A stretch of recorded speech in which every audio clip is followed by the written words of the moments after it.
ଗୋଟିଏ ଦିନ ଗୋଟିଏ ଝିଅ ତା ବାପାକୁ ପଚାରିଲା, ବାପା ତୁମେ କେବେ ମୋ ପାଇଁ କାନ୍ଦିଛ? ଏହା ପଚାରିବାର କାରଣ ଥିଲା, ସେ ଝିଅ ତା ବାପାର କେବେ କାନ୍ଦିବାର ଦେଖିନଥିଲା।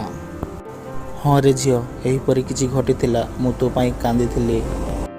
ଏ କଥାକୁ ଶୁଣି ସେ ଝିଅ ତା ବାପାକୁ ପଚାରିଲା, ଏମିତି କ'ଣ ହୋଇଥିଲା ସେଦିନ? ତା ବାପା କହିଲା, ତୁ 9 ମାସର ହୋଇଥିଲୁ, ମୁଁ ତୋ ପାଖରେ 3ଟି ଜିନିଷ ରଖିଲି। ଗୋଟିଏ କଲମ, ପଇସା ଆଉ ଖେଳନା। ମୁଁ ଜାଣିବାକୁ ଚାହୁଁଥିଲି ତୁ କେଉଁ ଜିନିଷକୁ ଉଠେଇବୁ।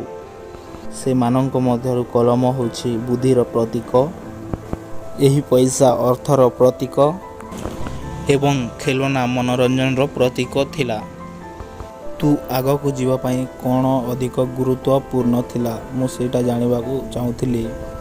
ମୁଁ ତୋ ସାମ୍ନାରେ ବସି ପରବର୍ତ୍ତୀ ପଦକ୍ଷେପକୁ ଉତ୍ସାହର ସହିତ ଅପେକ୍ଷା କରିଥିଲି। ମୁଁ ଦେଖିଲି ତୁ ବସିଥିବା ସମୟରେ ସେ ଜିନିଷଗୁଡ଼ିକୁ ଦେଖି ବହୁତ ଖୁସି ହେଉଥିଲୁ।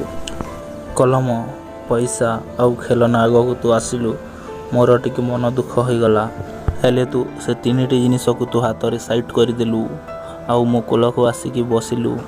ମୁଁ ସେଦିନ ଖୁସିରେ କାନ୍ଦି ପକାଇଥିଲି।